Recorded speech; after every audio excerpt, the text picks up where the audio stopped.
Hi, my name is Min Chai.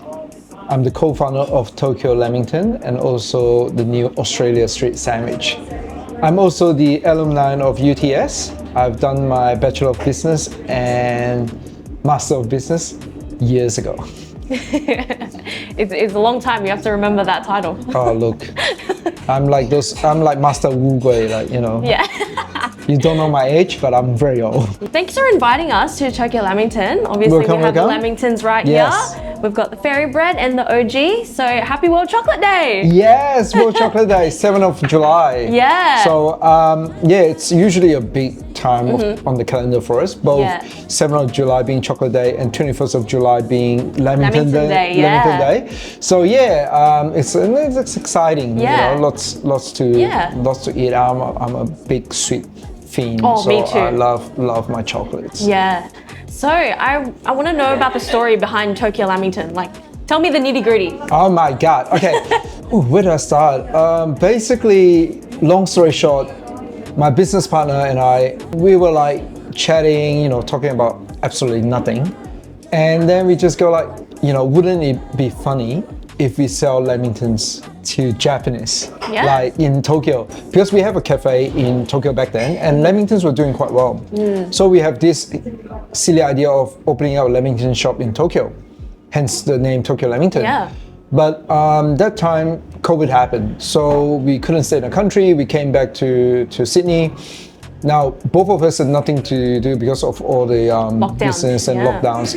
So I said to Eddie, my business partner then, going like, well, what if we try the concept here? Yeah, we started the idea in 2021. Yeah. It just got bigger than we thought. So initially, to be honest, we just thought it's something to get us by COVID, and then we'll go back to doing what we were doing. But it just got so big. We had our shop kind of pop up in Haymarket, and then that went really well. And then this shop came up. So this where we are here, Eddie used to work. Oh. And then we just thought it's a full circle. So maybe we'll come back. So we came back and opened up Tokyo Lamington here, and we've been here ever since. Yeah, nice. Should we take a bite? Let's do it. So this is our OG Lamington. So classic Lamington, jam and cream in the middle. Here, let me cut it nice and soft. Jam and cream in the middle, and then chocolate and coconut. Yeah. And what you've got there is a fairy bread. So it's got popcorn buttercream and hundreds and thousands. Oh, popcorn. Yeah. So try it. So I think it's a very nostalgic bit for many Australians. Oh, you really can taste the popcorn. Oh, so you've had a lot of small businesses in Sydney. What's that like? Like, you're in Newtown, there's so many food ventures here. You've got really good cafes, really good restaurants. Why Newtown when someone might say it's oversaturated? Yeah, Newtown is an interesting one because I personally, even before the business, I always loved Newtown. It's just got the best vibe. Yeah. It's got the people that makes it unique and makes you want to be here. Well, at least it gave me a really big sense of belonging. And that's why when this opportunity came out, we jumped at it because, it's a great place to be. Yeah. And in terms of saturation, for some business it could be a problem, but for us, there's always room for different businesses. You might be a cafe, but there's so many types of cafe around that you can sort of find your own niche and set yourself apart. That's right. We kind of touched on it earlier about World Chocolate Day. So I remember seeing your collab with Coco Black for World Chocolate Day. So was that really your breaking point out into Australian media? It is absolutely breaking point in every sense of the word. Yeah. Like, it was the most stressful gig we had in the life of Tokyo Lamington. They wanted 1,500 Lamingtons. Oh, that's a lot. And we just started out, so we don't have that kind of resources to make that many. So we have to pull all strings to make it happen. And the best part of all, when it comes to delivering, the state governments were closing the state borders. Oh. So we couldn't get the Lamingtons down to Melbourne from Sydney. So we were so close to driving to Melbourne and have Coco Black meet us at the border, and we saw at Albury. at Albury and chucked the Lamingtons across. Yeah. But managed to pull some strings and got us to like a big distribution kind of Like Korea? depot. Yeah. So we turn up, like, and I didn't know these guys deliver, like, do freight for supermarket. Yeah. And we rock up with our little cute pallet of lamingtons, and they'll go like, "What are you doing here?" "Oh, I've got this to go into Melbourne." It's like, yeah. So that was a really interesting experience, but it was really good. A little bit about that as well, about moving and changing, going the dynamics of different business. Like, how did N2 differ from your experience with opening Tokyo Lamington? Because I loved N2 as well.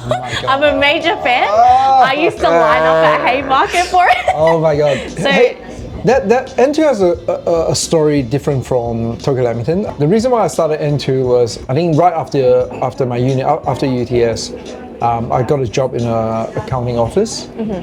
And then my mom got diagnosed with pancreatic cancer. So I went back to Malaysia to nurse her until she passed.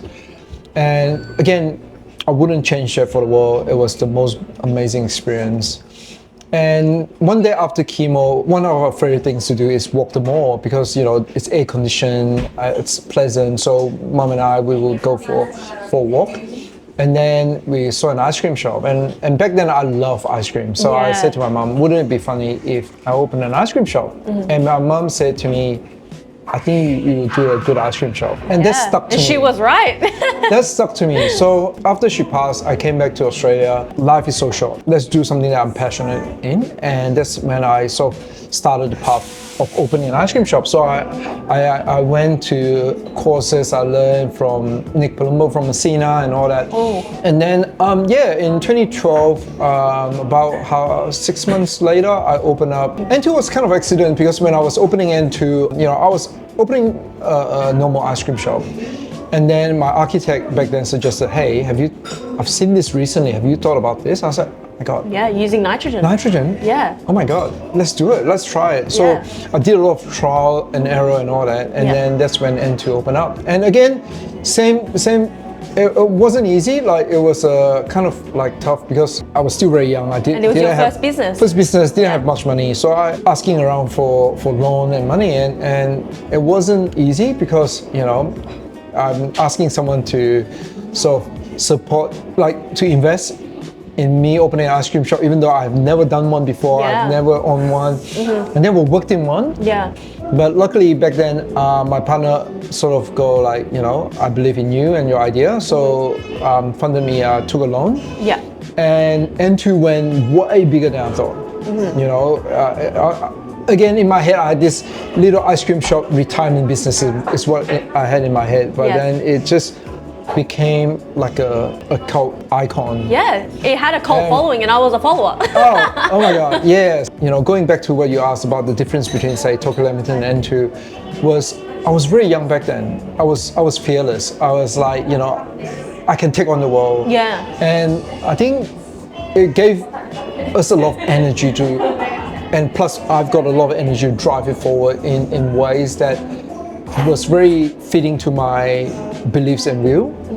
Back then I was young. I like everything bold. I like extreme. That was it. And hence you see, like, in the core of the brand or of the business, there's a lot of it's very bold. It's got all the syringes. It's got all the fun bits to it. It was literally the icon food for Tumblr back then. Tumblr and my Pinterest. God, Tumblr. And N2 would blow God. up on my Tumblr all the time. Every time I'd get a little Ferrero Oh N2 my God, with do the not talk chocolate to me. syringe. That if I hear that word again, I'm gonna have like a twitch. At the same time, I was so young, I was so naive. I was burning myself out. I was losing myself into the business.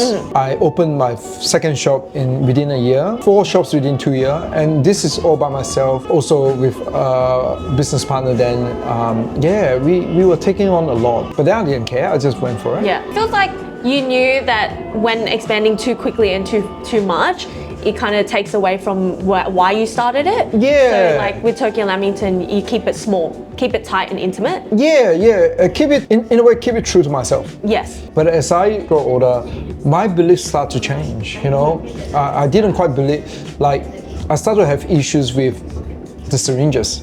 Oh. Like being single-use plastic, we're introducing a lot of Yes. plastic to the environment, and I couldn't do that consciously. Like, Yes. you know, hence it was getting harder and harder for me to Yes. sort of reconcile the differences. And that's quite an iconic piece of the gelato. So it's like, how do you find an alternative for a syringe? You can't use something that's paper or wooden necessarily. And back then it didn't have that. Like paper straw was not even a thing No, back then. we were still using plastic straws, single-use bags. Yes. So I think a lot of that's why when we move into Tokyo Lamington, sustainability is a major part of our core.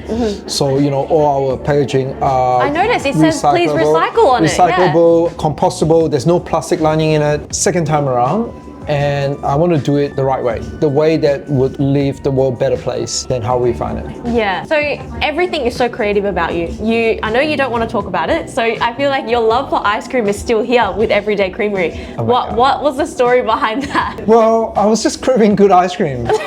You know, often it's like, apart from a lot of people associate N2 with the gimmick, but we did have some really good recipe. Yeah, creative flavors. Yeah, really good flavor. So I've just been craving ice cream, and we have some space around. I said to Eddie, why don't we do this? I was like, let's open an ice cream shop in the back, and because we have some space. And my love for gardening, so we did a secret garden in the back with an ice cream shop. Yeah. Two of my favorite things together, and it's my little secret passion. So we haven't done a lot of promotion about it because I want to keep it to myself.